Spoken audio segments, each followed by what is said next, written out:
Thanks everyone for joining us this evening. We'll kick off, and in kicking off, I wish to acknowledge the traditional owners. For me, it's the Dja Dja Wurrung, but also acknowledge the traditional owners on the land in which you are watching, and pay my respects to their elders past, present and emerging. I'm really excited to have Sam White join us this evening in this first of 3 seminars in exploring local farmers and their journey in holistic farming in the Macedon Ranges Shire Council. So I wish to thank Sam for being part of tonight, and hopefully for those of you that are joining us that you'll get something out of it as well. I'm absolutely positive you will. Down the bottom of you, for those of you that haven't used this before, there will be a chat feature that you can use to type in your questions, and we would love to hear your questions as well, and because it's not all about me asking Sam some questions. So if you can type in some questions in your chat feature, I'd appreciate it. So Sam, first off, and welcome, it says you're a 6th generation farmer. So tell us a brief history of when you joined the farming enterprise and the history of that farm that you're on. Okay, yeah, thanks Jason, and hello everybody out there. Thanks for tuning in. Basically, 6 generations. The Whites landed here from Ireland, as a lot of the old traditional farming families did, into the Bainton area actually, and bought property over there. They actually, it was John White at the time. They settled and grew mainly sheep at that time, I think, and lambs. And it was said that Burke and Wheels actually stopped along the way and had a cup of tea with my great-grandfather, I think. So there's some history there. And it came down through the line with some more property was bought, and it came into my grandfather, who bought this property that I'm on today almost 100 years ago in 1921. So that's my dad's dad, and that's the land that I grew up on. So dad's been here, but there's a bit of a story if you want me to keep going. There was rabbits everywhere, I was told, when grandfather arrived on this property, and all the neighbours and all the other farmers around said, "Oh, you'll be run off that property. The rabbits will run you right off." And it was always something that I'm proud of, because he said to them, "No, they'll pay for it." And that's what he did. He went and sold all his rabbits into Kyneton, and paid off the farm that way. During the Depression times, there was lots of rabbits for people at that stage. That's right. Yeah, exactly. It was like you ate them, you killed them, you sold them, you did everything, I think. So he eradicated the rabbits to a certain point and got a grazing property out of what was pretty run down, I think. It's very hilly here. It's granitic country with big granite boulders on the hills, and it's not the easiest place to put a plough in or try and set up some pasture. So Dad told me there was a lot of kangaroo grass back in the day, right across. Even when he was young, he can remember that.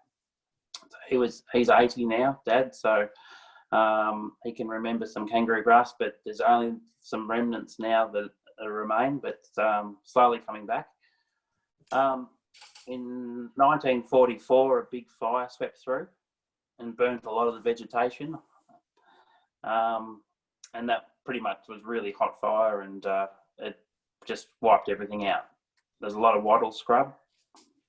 So you told me that in 2005 was the start of you changing the way the farm had been farmed for quite a while. So before that, can you first tell me how what the farm looked like? You know, that at the turn of the century. You know, how many stock or how many mobs you were running? Did you have debt? What the tree cover was like? How many paddocks? Yeah. What was Okay. most of the pasture Yep. like? Yep. No worries. Something that so just setting the scene again. So Dad came through the super and sub years, of course. So plenty of super. Sub clover was a big thing.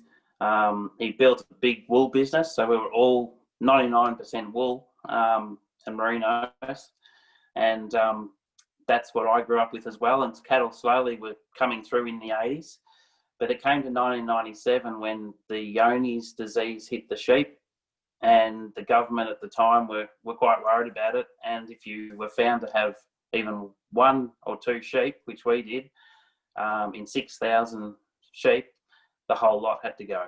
We had to sell everything. So that was a real catalyst to change in my mind, because the farm had a 2-year rest. You had to destock for 2 summers. So prior to that, we ran up to a maximum of 10,000 sheep. Their dad wasn't huge on tree planting. He did plant some trees here and there, just paddock trees here and there. But I can remember the hills being black because the sheep sat on the hills, camped up there, and it just eroded all the soil and all the grass. And we'd get a big storm and it'd fly down and hit the next fence and knock it over with all the soil from up on the hill. So that was just normal. Bare ground, blades of grass really short, and black hills. So yeah, 1997, big change, where next thing, trees started growing in areas that never grew before. Capeweed came back onto those hills, which I know is a problem, and we'll talk about capeweed. But a covering came back onto those hills that I'd never seen before. And my mind started turning then. So that was, 97 into 2000, early on. So I just started to get really interested in soil, the health of the land. I love the land, of course, and it grew from there. So how many paddocks, and what did you have as far as I'll just stop this happening if I can. So yeah, number of paddocks. What was sort of the paddock numbers? What sort of pastures did you have, and were you and what when 99 when you started restocking again? You obviously restocked with cattle. What numbers did you start off and progress to? Yep. No, that's right. Yeah. So that also spawned the cattle, because we couldn't bring sheep back on, so slowly cattle came back onto the property. We had I think it was about 24 paddocks at the time, over the 800 hectares. So there's some big paddocks there, so the 250 acre paddocks. So about 24 paddocks. We went to Yea and got really lovely Angus cattle, brought them back, started breeding, and we bred successfully for the next sort of 10 years, I suppose, or what I thought was successfully. But I was looking at the animal and not the grass, and that was what I can see now as the issue back then. In the end, we got 12 mobs of cattle, about 30, 35 in each mob, and it was a logistical nightmare. So at that time, what was sort of the rotation or the recovery periods, or what were sort of the aims, and was there a renovation sort of bent to what was happening? Yep. So look, we got hay off certain paddocks every year. We supered every year. I remember, I might have said this to you one other time, but 2 weeks recovery was amazing, and we saw a little bit of grass grow again. Great, back into that paddock to eat that off again. But never realising what we were actually doing, and that is hindering and killing the species that you actually want. And then bent grass obviously became a real issue because it loves set stocking, but we were basically set stocking. In those earlier times, feeding hay, long winters, there's just cows moving at the corner of the paddock, the stuff that I look back on and go, how did we do it? But we didn't know any better. So the workload was, come winter time, a few hours on the tractor every day. Every day. Yeah, hand feeding stock. Yep. Checking fences every day for 12 different mobs. Checking fences. Kangaroos were a problem, as everyone knows. Shorting out fences. I remember Dad spending 4 hours a day looking around while I was feeding the cattle. And you just thought, well, you're busy. This is what we're doing. We're busy. But after a while, it did become a burden to both of us, and we realised that we weren't enjoying it. And at that stage, what was the financials of the farm in broad terms? Was it a comfortable living? Was there debt? Or was there, concerns about the next generation in yourself taking over? Yeah. We used to live in town, so I never lived on the farm back in those days. And we begged Dad to build us an indoor pool, which he did. And so he always goes, damn that pool, that's what got us into debt. But there was certainly debt. And it was always just enough money to keep paying what you had to get paid. The fertilizer bills got up to like $30,000 a year, and get more, and everything was costly. Drenching, this, everything. So in 2005, what stimulated that? What was the light bulb moment for you? Yeah, I think that was the light bulb moment for me too. I had that interest in the cattle growing. I had the interest in the nature, and I was planting more trees. But I just, the feeding and the cattle going backwards, and propping up cattle all the time, it seemed, with drenching and all this sort of stuff, wasn't going any good. Dad had a regime of spray twice and then sow a paddock every year in a rotation. And it was one day I stood in one of these paddocks. It was totally dead, nothing growing at all. But I do remember how good that paddock was, and how good the grass was. And I was thinking to myself, why did we do this? It was quite good. There were so many good patches of grass. Yes, there were some patches that weren't good, but that's granitic country. So it was really like, to my mind, it was like, we've got to do something else. Organic agriculture was growing at that time too. I started getting interested in that. But that was that moment where I thought, we've got to stop this. And we did. We turned the taps off that year on synthetic chemical and fertilizer. So what were the people, or where did you start with, did you just go cold turkey, and what were the consequences of some of those things? And how did you decide then that other things weren't working? The health of the cattle was something obvious. I used to start feeling like each paddock was like its own little country. And I'd feel bad to put cattle back in there, but I had no other option, knowing that the grass that had grown a little bit is going to get eaten down again. So I started really feeling for the pasture and grass more than the cattle. I was thinking, so my mind was sort of turning, but I wasn't thinking like holistically or regeneratively like now, that cattle are really a tool, not the be all and end all. And the grass, if you don't have that, you don't have anything. So I think, am I on the right track here? Yeah. Sorry. Of course. I'm going. Yep. So basically, organic agriculture, as I said earlier, was was the thing a little bit then in the mid 2000s, early 2000s.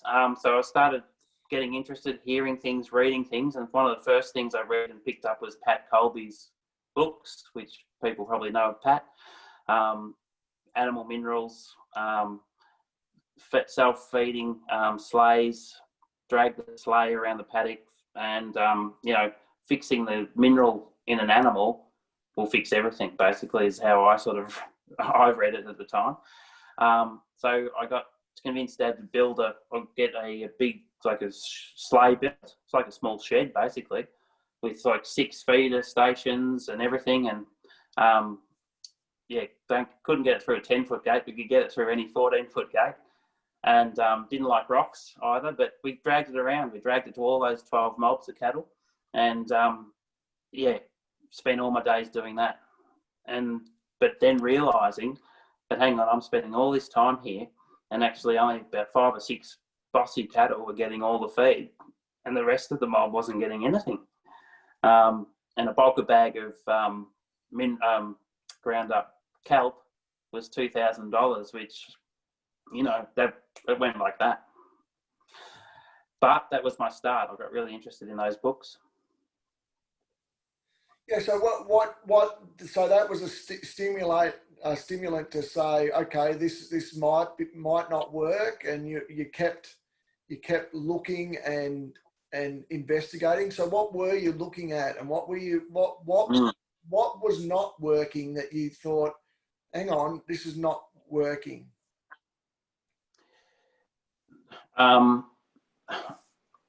Just with the Pat Colby thing, I thought that was going to be the answer, because we had animals who keep getting sick and kept getting disease, ill thrift in cattle. The merinos were no good. The same problems every year. They get flies and they get this and that. Your common problems, but they're always there. So I thought, if we can fix the mineral intake of cattle, which it must be lacking in our soil, that's going to fix it. But what the reality was that I found that a lot of the minerals weren't getting touched, which is a good thing, because it showed me that they weren't requiring it. But the sweet molasses, or the sweet the kelp, just went bang, and I think they love that. So that went. So I realised that wasn't the thing. Fixing the animal isn't the thing. So again, cogs started turning, thinking it must come from the pasture. And so what then? Where did you go to next? What were you still working on? And you still had your 12 mobs. You still were giving this organic farming a go. Yes. Yeah. Guess what? It got worse before it got better. So we turned the tap off on all the synthetics. Suddenly the cattle didn't have an immunity to this new way of farming, and they actually went backwards. We had less yields, more problems in the cattle, and to the point where we actually had to sell cattle and reduce our numbers again. Still organic thinking. So I did a diploma of organic agriculture, and in 2008, and that was through the NMIT. It was first of its kind. I think it might have been the last of its kind too. Fantastic, just eyes wide open, amazing. Whole new world of seeing things. Biodynamics, bearing horns, 500, all that, just amazing stuff that I'd never ever seen before. But right at the end of it, all the participants, we all thought going in, got to be certified, just got to be certified, do whatever we can. But at the end of it, we all agreed that we don't want to be certified. For a few reasons. Yeah, but still learned a lot. So your learning was continuing, and then what sort of happened after that? So I started to try poultry manures. The biodynamics side of things was the ideal, but I don't think wasn't the person for that, to get that going. So I thought, let's change our fertilisers to be organic fertilisers. So poultry manure was the go for a few years then, and we'd spread. That was my new time waster, or where my time went. Hours and hours on the tractor, loading, unloading, spreading this manure. It at the minimal rate, we found out later on too. So it wasn't a pleasant experience, breathing in all the manure dust and being around it. But I thought, this is the answer. This is what's going to do things. Plus a bit of lime as well here and there too. But in the end, a few years after that, I thought, what's the best way to spend your money? I could go and spend it on any of these inputs, but what's going to be the best bang for your buck? That's where my mind started thinking after that. And I've got a question here. How long did it take until you saw changes? Firstly, changes. It says improvement in your pasture, but changes in your pasture from stopping. You said it went stopping the synthetic fertilizer. You had a few years that it went backwards a bit. Did it start to improve slowly after that? I'm assuming you're still relatively synthetic fertilizer free. Yes, yeah. Like, just literally didn't use any synthetic material at all. Certainly I reckon for about 2 years, things sort of stalled, and the animal health went backwards. But I think what I started to focus on was the pasture more than the animal, and that was continuing to grow in my mind. So without really knowing it, I was letting paddocks recover longer than the 2 weeks that I was. I could have 4 weeks or even 6 weeks now. And I think just without synthetics and that longer period, different species came back into the pasture, and that included native species or species that were meant to be there, species that do well in those conditions. So, yeah, there was a change, but it wasn't still good enough. I still pretty much set stocking, and we're still feeding in the winter, and we're still running out of feed. So we're slowly getting better, but yeah. And then you said to me previously that 2011 you set up Sidonia Beef. So what was that? And then there was another trigger point after you'd set that up. Yeah, that's right. Yeah, we started to we sort of wanted to get certified organic and sell our beef, but then my sister, my brother, and I got together at the time and decided, let's just promote our beef. We knew some restaurateurs in Melbourne. We knew a couple of guys in Kyneton, and it started from there. And suddenly we found ourselves really, getting phone calls every day. We want your beef. We want it for this night. We want, can you ship it down? My sister was a good marketing person, so she put the marketing out there, and it got going. We never said we were organic, but we did say we were chemical free and all those other terms that you use. And yeah, it was great. We were really busy down in Melbourne. We changed all our program for it too. So when you mean you change your program, you change your calving patterns? Did you change your mobs around? Did you do anything around that in this stage? Yeah. We certainly changed our calving pattern to just, rather than all autumn calving, we started to work it out to calve every 2 months. So we had 50 calves every 2 months to supply what we needed to supply. So there's always an animal coming on. Yeah. And so you started off in the 2000s with some debt. Where were you at now, sort of that 2012, 13? Yeah. You've gone through a few tough bits.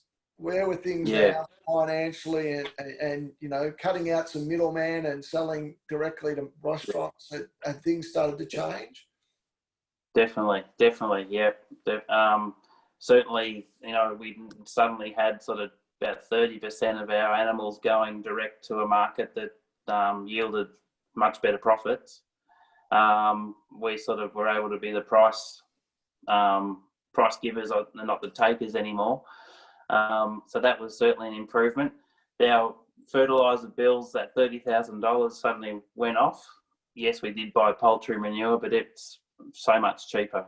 Poultry manure can be about $16 a tonne, not 350 or 400. And what was the workload like? Had you given away a lot of moving, feeding cattle to now still feeding cattle and trying to be a promoter of your business as well? Yeah, that's right. Yeah, it got really quite hectic, to be honest. We had one call from a restaurant in Melbourne saying, "Love your beef, going fantastically, but got a big event on. Could you send us 50 eye fillets, please?" This is the chef talking to us. And that was a shock, because we really started thinking, heck, here we are going flat out trying to get what we can get out there, and people don't understand. And we didn't really understand, nose to tail philosophy, use all the animal, which then we really turned the corner and went into beef boxes and sold. And we got a customer base still today where you use every part of the animal. And we educate chefs now to use the lesser cuts. But I said to him, do you realise that that's 100 animals to get 50 eye fillets or something like that? And he goes, oh, no, I didn't know that. So, and then you got to 2015 and you had another sort of change and change, yeah, a reassessment, simply because you had a health issue. You contracted pneumonia. That's right. Yeah, in 2015 I got pneumonia, and still to this day I sort of think, was it the chicken poultry manure dust from Hazeldene's poultry farm? It's just basically it was a bit of a stop, reassessed time, and I started hearing about holistic. The word holistic, these words holistic, regenerative, started to come into my mind, and that year was the year that I found Inside Outside Management and Brian Wellberg, and his course was going to be run that year in Seymour, the first time in Victoria. So just jumped on that, and it's been amazing since. So now I'm on another journey. Yeah. So what was the next change? So what did Brian start you thinking about, and how did things change then in 2015? It's a fairly long journey from 1997, where you got rid of sheep, and then in 2005 standing in a dead paddock, to 2015. So where are you at now, and what were the... Sure. Yep. Well, basically, just quickly say that the HM course, or the Holistic Management course that Brian undertook, basically turned my life on the land around. I say it made farming exciting again, and it was just was so clear that what I was doing was totally wrong, and that was having so many mobs grazing and coming back to the paddocks too soon, and not seeing the pasture and the land how it's meant to be, and that is, fully recovered plants. I think that was the main thing. I could start seeing and reading a plant so much more from his course. I'm just going to turn my notes around here, sorry. But that course ran for 8 sessions. Was the best thing ever. Every night I'd come home from it telling Miranda, my wife, I even told Dad, who was, he's been good with all these changes. He's been supportive, and I was telling him, we've got to merge our 12 mobs, our 300 cattle into one mob. And that's all I wanted to do. I just could see it. I'll do it that night. And so what So what were the barriers initially to changing to that? And then what were some of the challenges or things that happened as a result of all of a sudden putting a massive mob together? Yeah. Look, the biggest barrier obviously was Dad, because they were his cattle, I suppose. I was really just working on the farm. That was just threw everything on his mind totally upside down. Everything I was telling him was almost opposite to what he was thinking, which is funny because that's how it sort of is. You almost got to flip everything on its head and be open to change. But it was not until 2016 when I just came to that moment and opened the gates literally and let everything come together. We'd gone back. We'd moved from the 50 cattle every 2 months joining to more now an autumn and a spring. It had come back to that. We'd left the restaurant scene. We've just sort of focused locally, and we did our beef boxes now. But again, I just didn't worry about all the possibles, all the issues, different age cattle, different calving times, heifers still in there with potential dads or bulls. Didn't worry about any of that. My focus was pasture, recovery of the farm, and certainly is the best feeling that I ever did, and the best thing I ever did, because suddenly I had paddocks all ahead of me. And by this time, I think I might mention early in 1997, I had 24 paddocks. Now we're up to 45 paddocks. So I'd been fencing all through those years to smaller paddocks. Yep. We've got 70 paddocks today. But and what is the pasture? What sort of pasture is again? If you reflect back 20 years to now, you originally started off saying there was some kangaroo grass. Your dad remembers seeing lots of it. It's starting to come back. What's happened over that journey in those pastures, and what's happened now that you've really been on this holistic or regenerative grazing? Not that long really yet. What's happened? Really, it's been 3 years, I suppose, of doing this type of farming, and it's probably the biggest changes the farm's seen in those 3 years.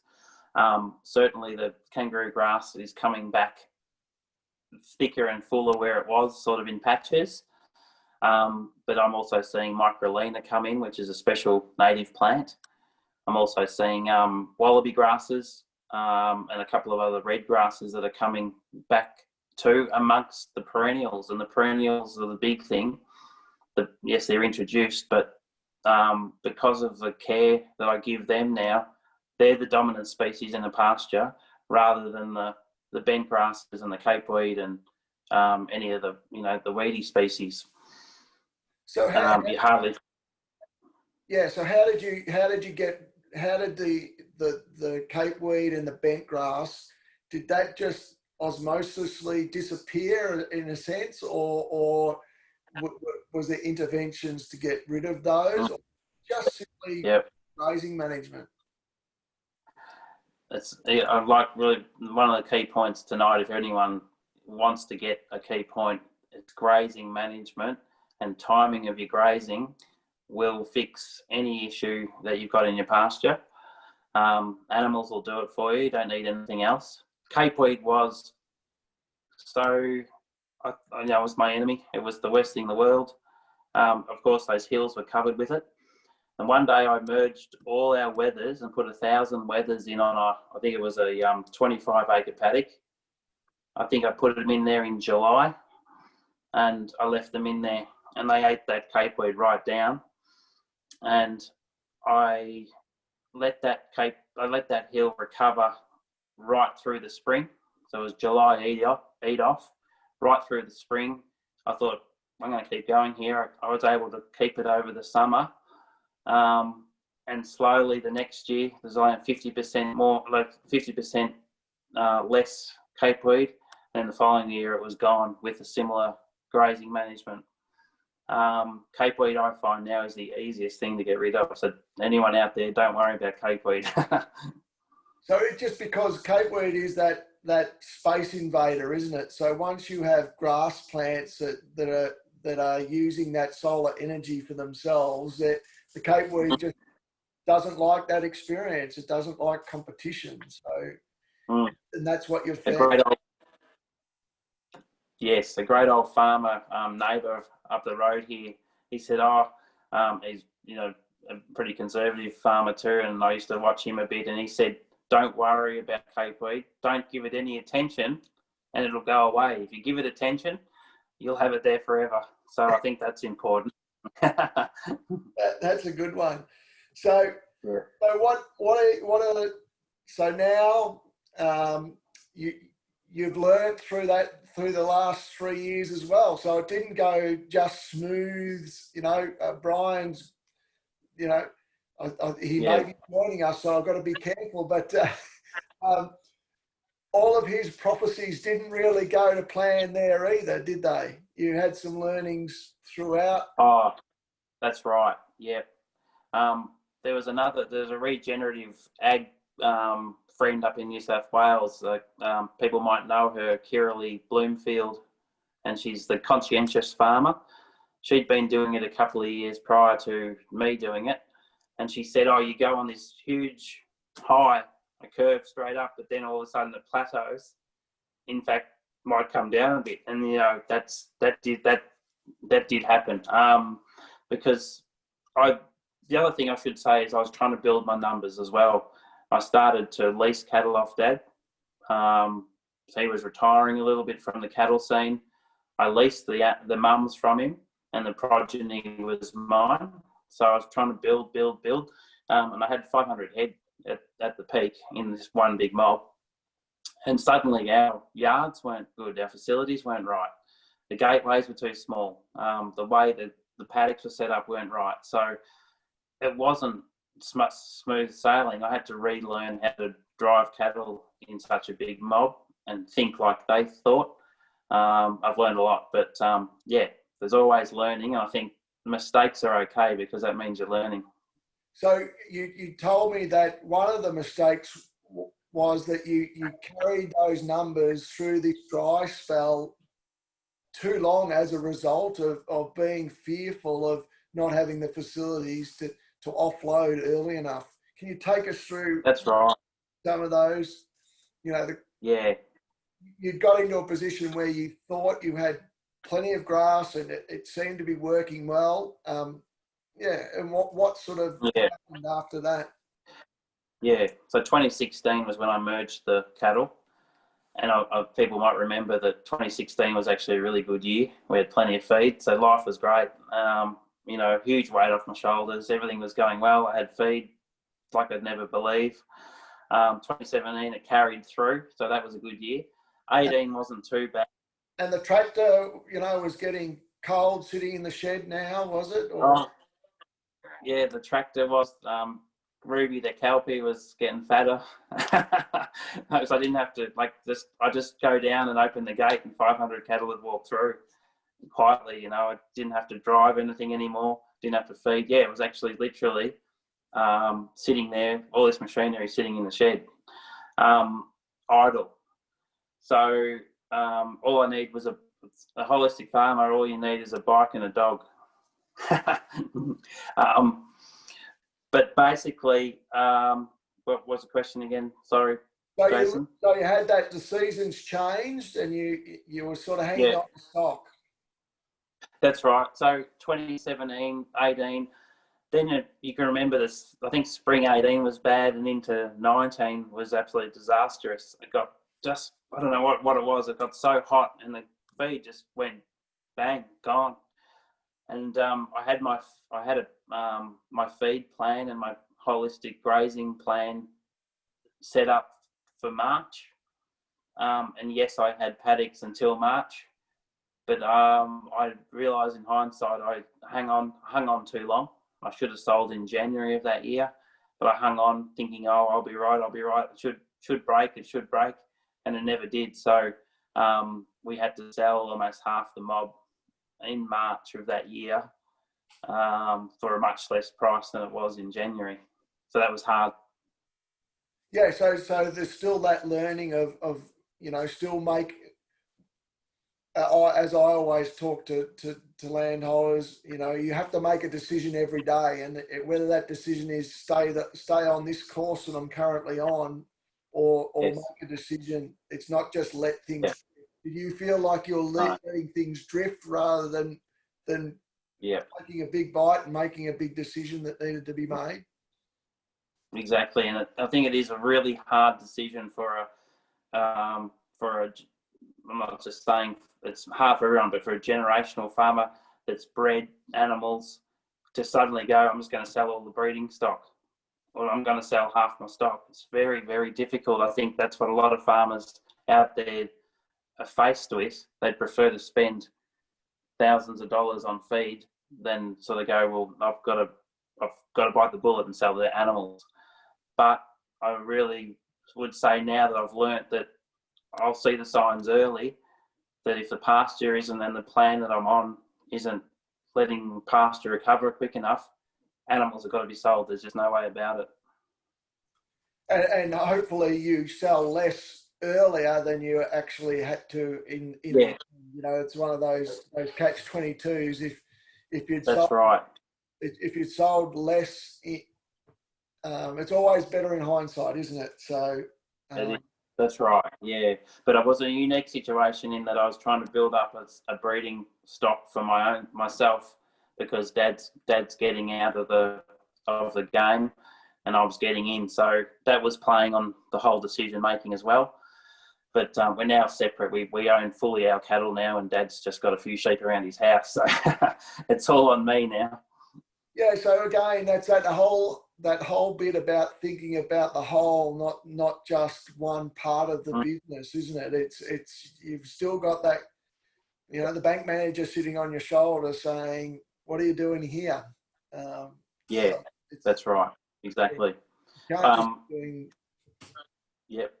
Would like to say that Dad's financially free of debt now. Slowly, all his stuff he used to spend on, he doesn't need to spend on anymore. But I'm in debt because I bought all his cattle. So I'm in a bit of debt still, but life's easier. I'm the dad at the school pickup because I got time. Because I've already worked out on my grazing plan that I don't have to open the gate for the cattle until 2 o'clock that afternoon. So I know, and it takes like 10 minutes, and then that's done. Once you're set up in this holistic grazing world, you free up a lot of time. So with what were some other things? Was it with putting all those numbers together? Was there any other? You mentioned mum, dad with possibly with some daughters in the herd. Lots of if it's successful, it's called line breeding. If it's unsuccessful, it's called inbreeding. What have you? How have you managed those types of now? Yep. Brian taught us in the course, and also if you read Alan Savory's books, I think there might be a magic number, but if you've got more than 400 breeding animals in a mob, a bit like the African plain big mobs, then you pretty much won't have any inbreeding issues. I don't know if that's true or not, but I went on that. I went down that way. I didn't worry about it. I know people would worry about it. I just wanted to. I sort of let nature gods take its course, and we never had any issues. I believe that the bull will know that particular animal isn't ready to join. It may really know that it was its own progeny, or the heifer won't be cycling because it's not the age. And if it is cycling and it's ready, and you've got good conditioned cattle, it's going to be okay. So that's what I went on, and it was okay. I never had any issues. Okay, so do you have now you obviously would have multiple numbers of bulls of multiple different genetics in that mob, to sort of help with that process. Yeah, certainly bull numbers increased. I basically do one bull to 50 cows. What I have done now is just this year I've decided I'm going to pull the heifers off and have them away for the short period of joining. It's all in the plan, but have certain number of paddocks available for the heifers for 2 months during joining, and then rejoin them again. It makes life a little bit easier. Yep. So, and there's a question that's come in from Jack. Thanks, Jack, for asking this question. Because we're getting there, is how do you know how long to rest each paddock for, and what signs are you looking for now? So, another one, how many days is your rotation? That sort of rest and recovery periods. What are you sort of looking at now? Yep. So average grazing right now, or through winter, we've got out to 120-day recovery period. So there's 2 seasons in a year. There's the growing and the non-growing season, and that's grey. That's the grey area because it can change, depends on the season. But basically, during winter, it's obviously non-growing, but from now it's starting to grow again. So you could grow right through till December. Here it could cut off early too, but you'd hope to. So there's 2 seasons. So in the non-growing winter period, you're not going to overgraze the plant because it's actually not growing. So it's okay to leave the animals. But what you're doing is you're actually letting other areas recover longer. So everything will have 120 days. That's what I've worked to. Look, it might be 100 days. It might be 110 days. But my plan is to try and get at least that 100-odd days of recovery. But now it's going to start growing. I'm going to have to speed up that and replan and speed up that recovery, speed up the movements, and it'll get down to probably 40-day recovery in about October, November, because plants grow up and you've got to keep them vegetative in a vegetative state. So they grow up, graze it off, and 40, 50 days later you'll be back there and it'll be back ready to graze again. And then once the rain stops and you've decided, yep, it's going to be in the summer, non-growing, autumn, you've got to start slowing it down again. So 120 days for non-growing and up to 60 days for growing period. Yeah. So how much pasture are you leaving behind, and how much it'll vary, of course, on what they go into, but how much are you trying to leave behind each time? Have you got that photo? Have you got that photo with my daughter I took there the other day? I'll try and share that one. Yep. Give me a sec. I've got some. This is an ideal pasture. I mean, this one I took care of. This is a 120-day recovery. And I think I only had the animals in this paddock for 3 days 4 months ago. So it wasn't a huge, but just give me. One sec. I think the picture will tell the answer. I'm not sure which one you're seeing now. Are you seeing the correct one? I'm not seeing anything. Excellent. Sorry.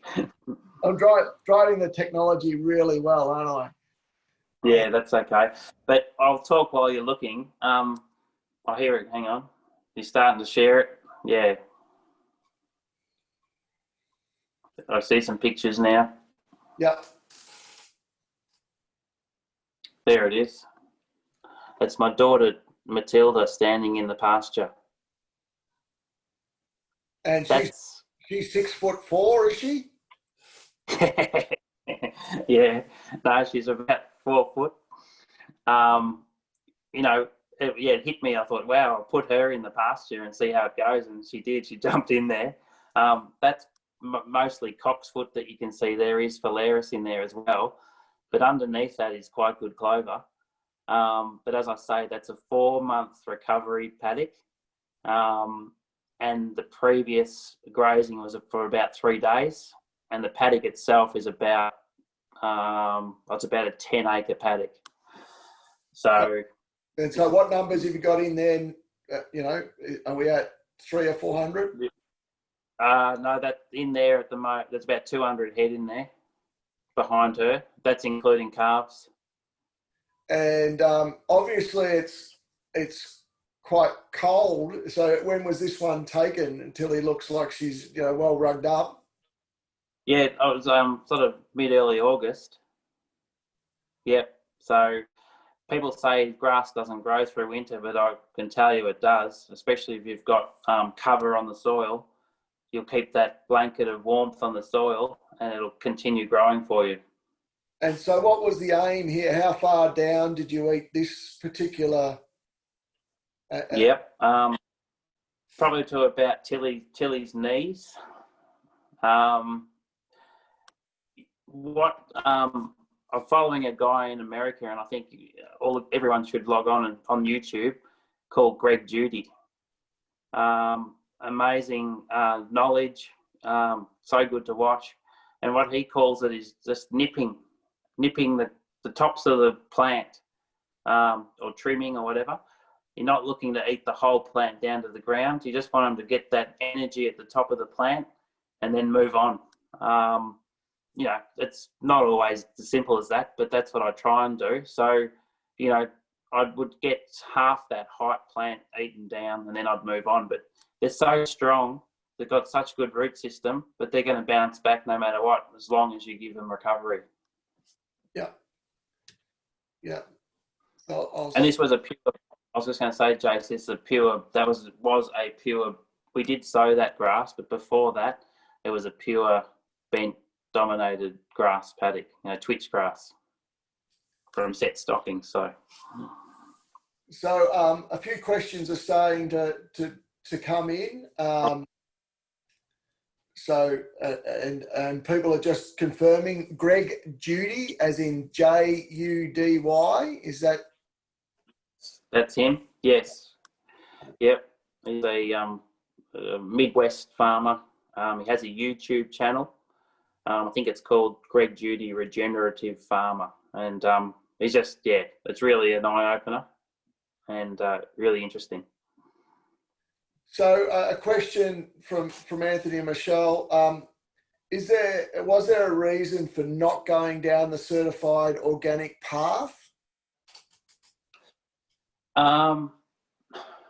Yes, because we did the homework on, and we did know some guys, obviously, who were beef producers, organic beef producers, and they were saying they mostly selling their product into conventional systems because the benefit or the extra price that you'd hope to get wasn't there. I don't really know current situations, but I guess it's not going to be amazingly different to your current market. That was one reason, but the other reason was that in the course that I did, the guy from NASA and the guy from the NASA one, not so much, but the guy from BFA said that they've just signed with Coles. So that was back in 2008. Fantastic news. We've just signed with Coles, and I think, you know, we probably get Woolworths on the board too. And all of us sort of thought, hang on, wasn't this meant to be not big business, but rather, you know, boutique, organic, niche market? And it started getting too big business for my liking. Plus that return didn't seem to be there. So I didn't feel I needed to do that. My certification, I still say it today, is if anyone wants to know what's going on, to come out to the farm and have a look. There's another question here. So do you go by gut feel in any of your movement of the cattle, or is it purely driven by what feed is available and the recovery that you're after? What's making decisions around the movement? Yep. Really interesting, the gut feel side of things. I know that that's true, especially look on your left side, of the animal on a cow. Don't worry about the right side. I believe that's true. If you don't see an indentation, I think they call it the death triangle, or the guy Greg Judy calls it the death triangle. If you see an indentation there, that cow's not getting enough food, or it's not processing the food right. So certainly that is interesting, but my full focus is on pasture, and then the animal comes second. I know that sounds a bit strange, but guess what? When I do that, I don't see an indentation in the animal. So I think the two go together, but my focus is on the pasture, and the cattle are a tool to improve it. And along the way, the bonus is they're in good health too. Yeah, so it's about giving them enough. If you can grow enough, they'll pick and choose what they need to make sure that they're okay. Gut feel is a good thing to look at, but also doing your dung scoring and keeping an eye on those things. Again, it's not just one measure. You can't just look at one measure. You got to look at multiples, and that's right. I'm not a numbers man, Jason. I say that to people. I don't really love, kilograms per hectare, and I don't do soil testing anymore. Not to say that I never would, and I'm not saying you shouldn't. That's not what I'm saying. But I'm more a visual person, and I think one of the guys that had the question was saying, I have a feel for the land now, and also the animals. The cattle will tell me what's going on. What's happened with your trees and revegetation that you've undertaken across the property? It was a fairly bare farm, you said, when you were a kid? That's right. Yeah, it's been the tree in the corner of the fence corner, put a tree in, that was sort of the go. With Dad, a tree here or there. Still to this day, Dad has always said he doesn't want the view that he's always known, which is basically after the fire, to change. But I can go for it on the west side of the hill. So, because his house looks at the east side of the hill. So basically, if you come to our property, the west side now has, thanks to Kyneton Woodlands project back in 2013, I think, a lot of that hill's now been revegetated and naturally coming up too with Implexa and other wattles. So, but Miranda and I have also gone pretty hard on planting shelter belts and gullies being planted. You told me another interesting story. One of those stories about your father wanting a gate in an area that was being fenced off, and you thinking, well, that's all you want that gate there for, Dad, is to let the stock in. And now, what do you do? That's right. Well, back then it was like I fought tooth and nail to have no gate into these regen areas, but he wanted a gate, just for access and put animals in. Well, I've totally flipped my thinking now. All these little areas are now fantastic paddocks. The feed's got cover. There's biodiversity in there from the trees and shrubs. There's some of the best paddocks now. So I've opened them up, or I've put a gate in, and they've become a paddock, and they've never looked better. And that's not damaging the trees. Are they becoming more healthy as a result? Is there still self-regeneration happening of those trees in those areas as well? You're not grazing them down like the old sheep paddock. Yeah, look, look, some of them were a minimum of 5 years without animals in them, but some of them have had 10 plus years now. So the trees are big and about. Even the wattles are good. The wattles have suckered and put up more wattles. Yes, the cattle will go in and rub and damage and do some stuff to the trees, but cattle aren't in a paddock more than sort of 3 days at a time on average on our farm, so they can't really do too much damage, I find. I think I'm getting more benefit out of grazing the grass than losing a few limbs off the trees. And they're not interested in really grazing those plants because they've got what they're after in the pasture grasslands, haven't they? That's right. When they've got the gut feel, they've got the good feed, they end up just rubbing and damaging from playing more than wanting to actually eat the tree. So that's more the issue than trying to eat it. Yeah. Yeah. So I think it was an important point there, and I just want to emphasise that it's not more than sort of 3 days on average that your stock are on a particular area, which is really critical for regrowth. So that's really an important message to have. There's lots of messages, and I'm trying to work through them at the moment. So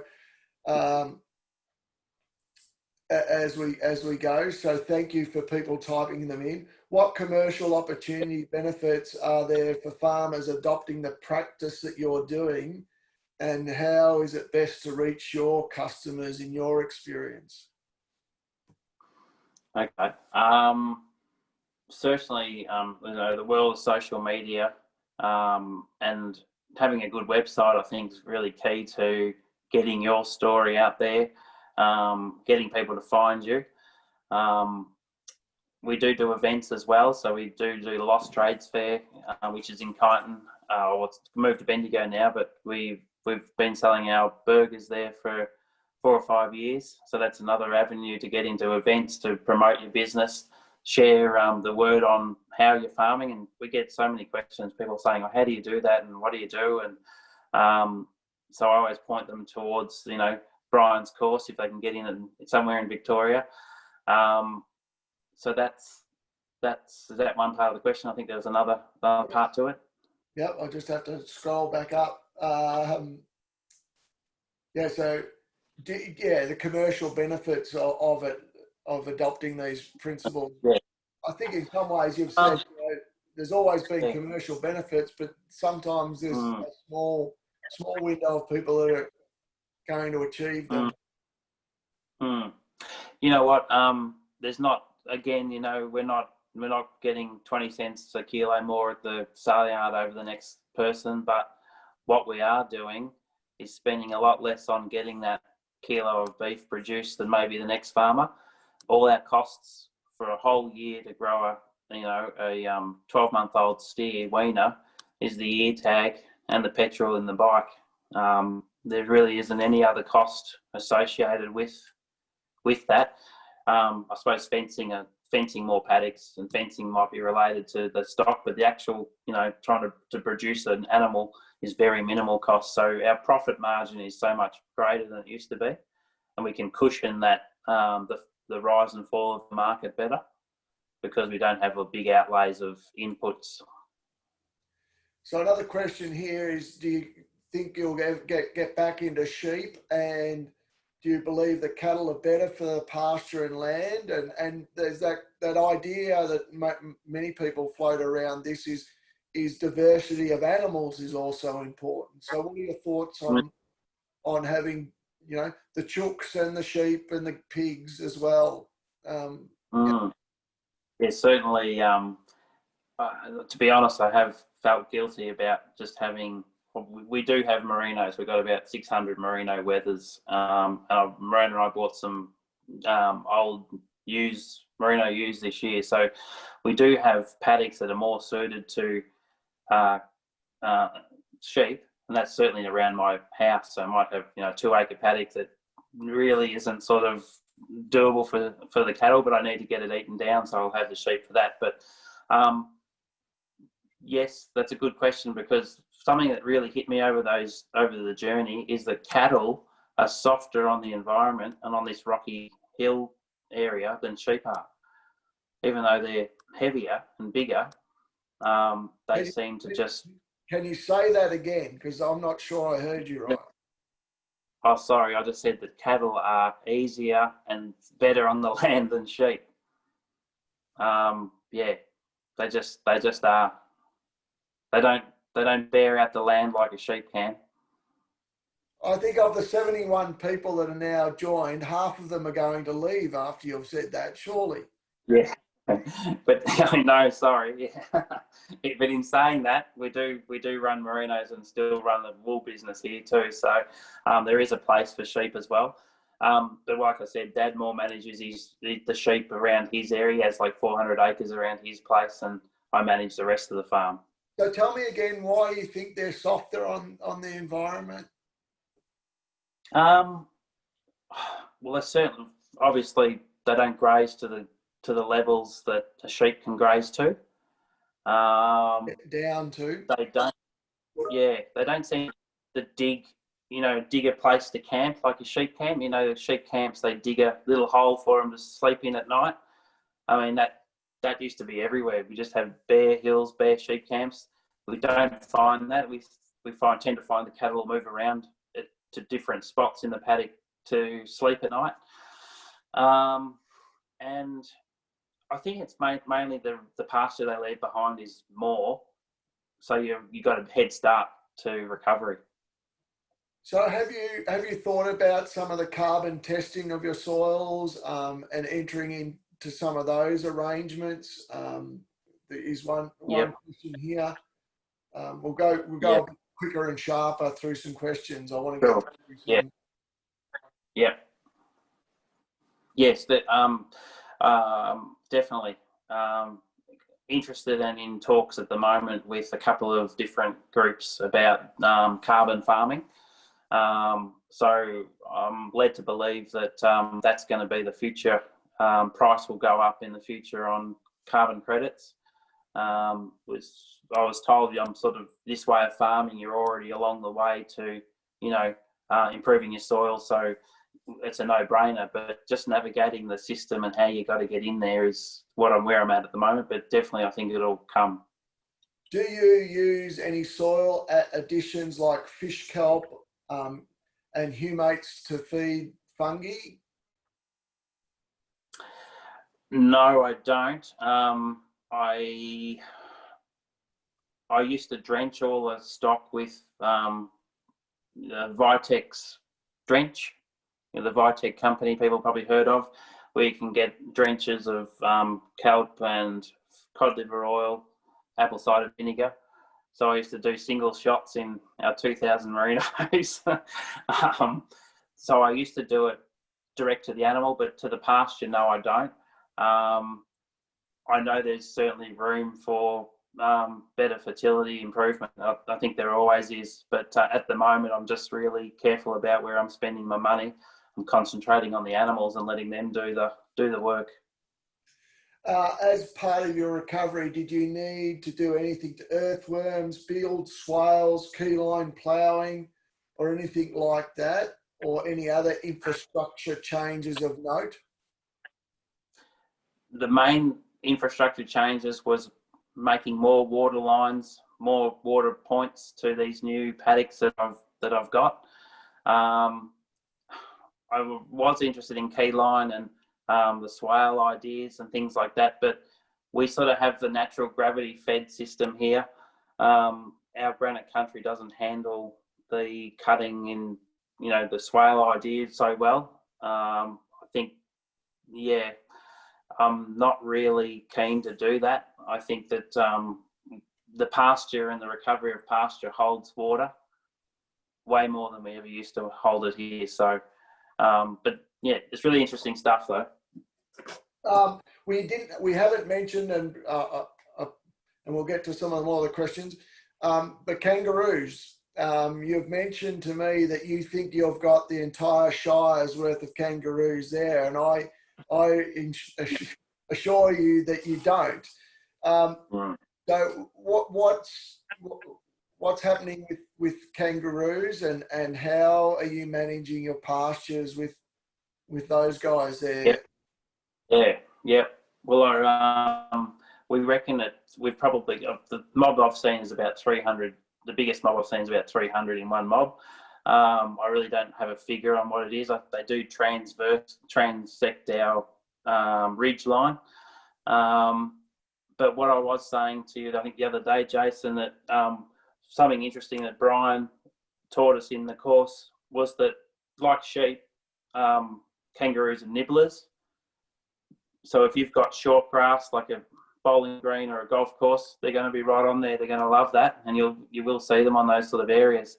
But if you see that picture where Tilly was standing in that pasture, you'll never see a kangaroo in there because, one, they don't feel safe in an environment where there's long grass. They can't keep an eye on predators as easy. Excuse me. So we're finding where we've got recovered pastures, we're not seeing the kangaroos, but where we're seeing shorter grass, the kangaroos will be there. Or we're seeing them move more, not stay put. So I think that's been really interesting observation. They're part of our grazing plan. We include them as a number of grazers, but yeah, it's a separate, it's a problem. There's too many, I think, for them as well.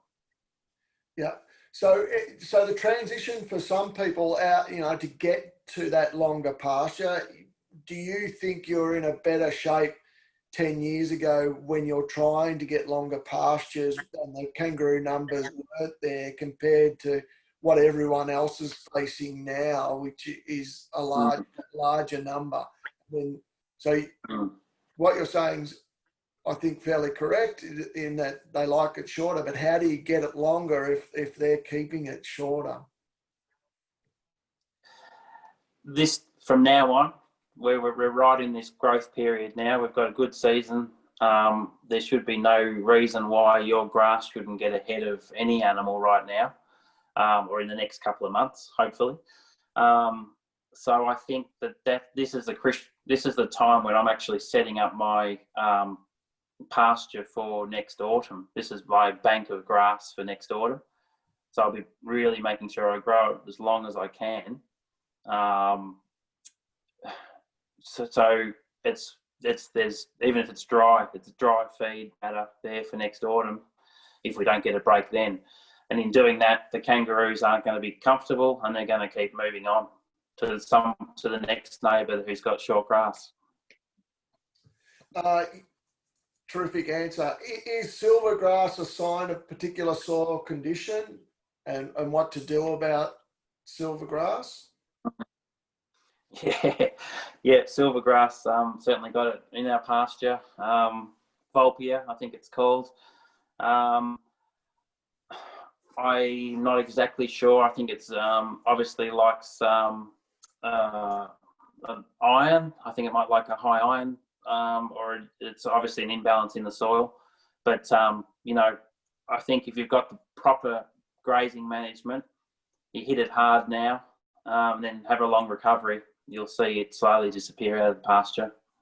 Have you been able to completely move away from chemical drenching or any chemical applications to your cattle now you've implemented this system?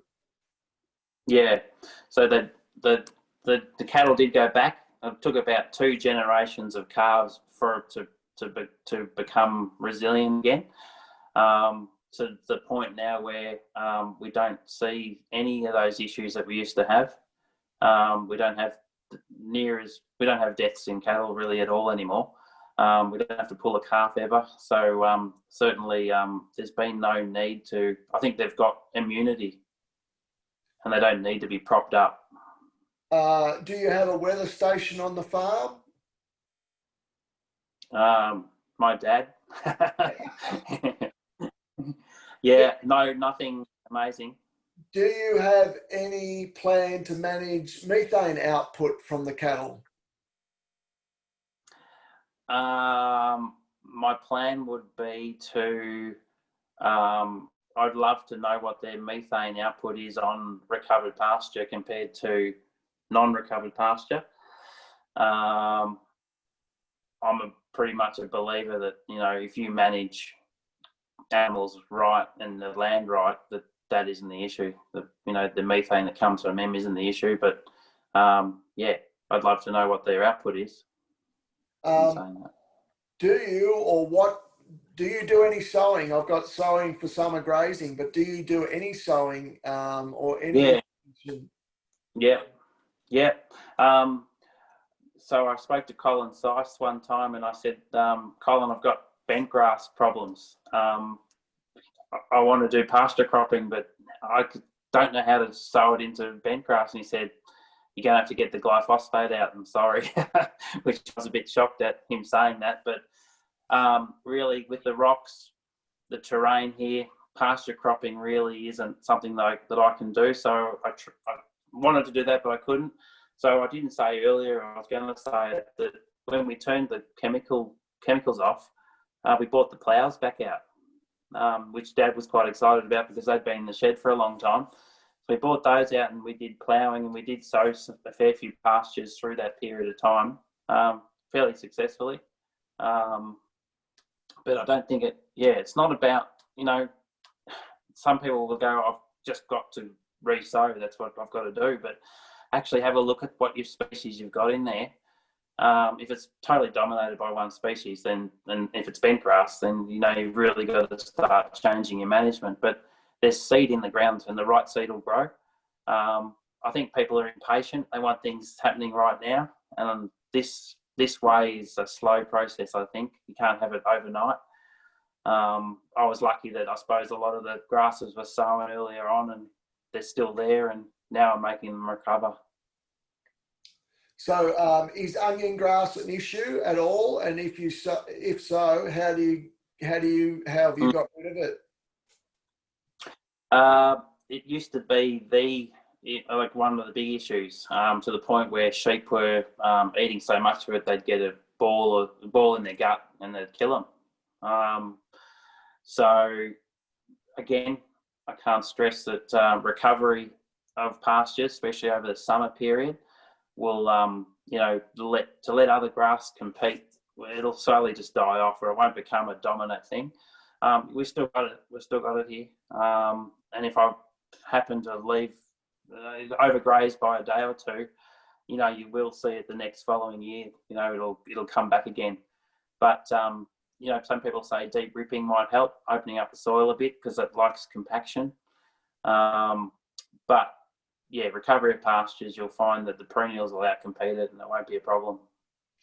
And once you've got these deep-rooted perennials and you're building soil, it'll become aerated. It'll do everything that'll allow everything else to outcompete onion grass. So that's right. Yeah. Mm. So another question: which pastures do you recommend are great for summer grazing? Is there better performance in some of the native grasses or the introduced species? These are all questions from one particular person, so I'll keep going with them. Do you have a rabbit problem anymore? Or did great granddad or granddad sort them out? Yeah. There's a couple of different questions there. Yeah. Really, people might hate or love it, but Phalaris is a real stayer in this environment, I feel. We've got a harsh summer, but you get a summer, a shower or a storm, Phalaris will be there and it'll hold on. I find that the clover seems to go well with the Phalaris. So where you've got a good establishment of Phalaris, you'll have generally a good establishment of clover with rain. So I love Phalaris for the cattle, but I'm seeing Microlina come back in, and that's an amazing native plant, and it's got the best proteins, as good as lucerne, and it's as good as any of the introduced stuff. So if you've got that, I think it's maybe hard to identify, but if you've got that, that's fantastic. But we're seeing it on our hills. And rabbits, yeah, there's just little patches here and there. There's actually a few more coming back this year, I reckon. But for years, we've had none. Yeah.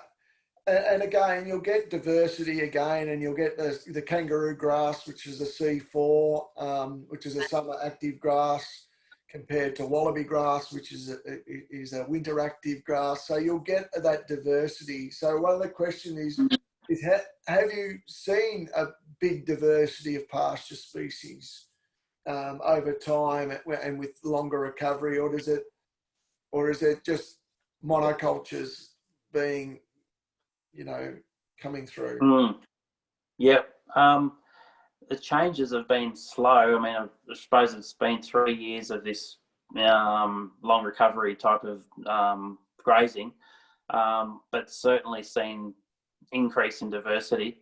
And I think you'll see the right plant at the right time too. So there'll be no gap. There'll always be something filling it. But I sort of enjoy seeing, dandelion now or a capeweed here or there, because it's all part of the salad bowl mix for the cattle, I find. But yeah, certainly increase. But paddocks are different. In every paddock's different too. Sometimes things won't grow, another paddock will. So don't get too hung up on it. With only 5 minutes left to go until we're definitely going to be winding up. I just want you to go through a couple of key points, principles, that that keeps you, that you think people should be across. Also, what's keeping you excited, and what's the future direction that keeps you motivated and doing things on your farm. Yeah, I think this area now has a lot of newcomers to land. I'm sure there's a lot of new landholders out there listening, maybe.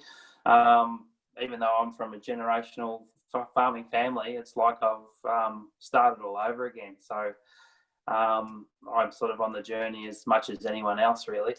But I think that one of the key feature is, if you've got a piece of land that you've just got and you're not sure what to do with, really sort of sit out in the paddock, and I'm sort of being serious here, where like literally sit out in the paddock, have a look around you, see what's growing, see what's working and what isn't working, before you get told by agronomists or other people to, put this on, put that on, do this, do that. Because I went down that path and that wasn't always very successful. Usually those are short-term answers. Sometimes people find that they've bought a property that's been pretty much set, stocked, run down, not growing much diversity. If you can afford to, let it recover for 12 months. See what happens. I know that's not possible for everybody, but if you could do that, that's what I wish I could have done at the start. And I think we sort of did have that for those 2 years.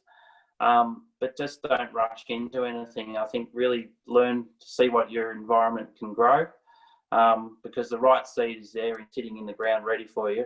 You've just got to be able to manage it via animals and via management before you need to go and spend a lot of money on inputs. I think that, holistic grazing has allowed, as I said, more time as a farmer. The stress isn't there of the 12 mobs. The feeding through winter's gone. Financially, we're better off because of much low to nil inputs. And this can be done on any size land. It doesn't have to be, just reserved for the big acreages. You could split 10 acres into 10 1-acre paddocks, for instance. Suddenly you've got 10 more recovery days, or 10 times the recovery. Simple things like that, electric wire on reels, solar unit, and away you go. Teach your animals the electric fence, and you can do a lot of things. And I suppose that's the main thing. It's just been so good for the family. We're really enjoying life on the land again, and seeing it not just as a burden and as a farm, but more as an environment, I suppose, that you really got to take care of and try and keep improving. And the little things like seeing those different grasses, or seeing the length of grass grow where it never used to, that keeps you motivated. Seeing healthy, happy cattle sitting down, chewing their cud. If you see a cow sitting down in the field, actually you don't see that very often. That's a good sign. Yeah. And so, in summary, I have, you said to me the other day, it's about being patient, not rushing, spending time looking at life in the soil, seeing what's happening, and assessing, the best options for money and time and all those other things. It's not just rushing in to make assessments. So, so exactly. That's and then I've got a couple more quick questions here, which was answered. You're talking about Brian. So you can give another plug for Brian. Sure. Yeah. If you did check out Brian's website, Inside Outside Management. He does HM courses, and I'm sure you'll see where the next one might be. Hopefully, not too far away. Probably online, maybe, so you can go. Yeah, that's right. But I'll give a plug for the Macedon Rangers Shire. I've got Dice and Graham Hand doing a course in less than a month's time at a really reduced, subsidised cost. So people can check out the Macedon Rangers Shire Council website and look that up. And it was on the same page that you signed up for this. You talked about quickly, do you think this can work on a dairy farm? Definitely.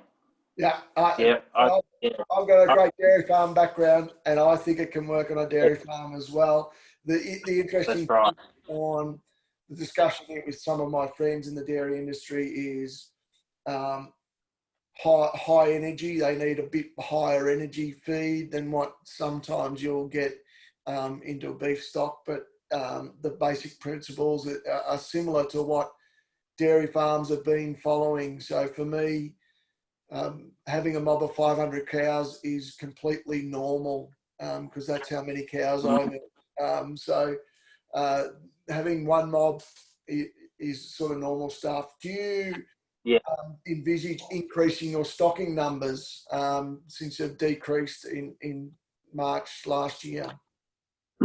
Yeah, yep. Another point I was going to make was that, yes, we got to 500 head as a maximum, but I realised that that's probably too many cattle for our land, for my sanity, I suppose, and workload. So we're sort of looking at about 250 breeding cattle would probably be where we're at. So I think we're about 200 now. So I'd build back to that and be happy with that. But there was times where I thought I could double it, but it doesn't work like that. And what does your dad think of all these changes? Yeah, he's been pretty supportive right through. I've been lucky. He's a traditional old farmer, but he's sort of let the reins go, and certainly for a while there, especially when we had that down period and things went backwards a bit, he was questioning everything. But I think quietly he sees the benefits. He doesn't say a lot, but when he does say it, I understand that he thinks it's okay. Can this work with sheep? Do you think the impact would be severe if only in a paddock for 3 days? It's all about pressure and time. So if you have, you might need more sheep than you might need cattle to put the pressure on. Well, you need them because the cow is the only big ruminant that can really eat bulk. A sheep can't eat bulk. People probably know if you've kept a paddock long grass, you'll find little nibbling through it. They won't eat it down like a cow will. So you probably just need more numbers. Yep. Okay, so we've gone over the time now. So can I say something just really quickly? And that's just to thank you, Jason. I think what you're doing and showing people, and I think that is very progressive. I think it's a credit to you and Michelle and the members of the team to get holistic grazing and regenerative and all these new ways of farming out there, because I really believe that's the future. So well done. Thanks very much. I appreciate that. So we got up to the numbers, and I'm just going to pause the recording if I can. There.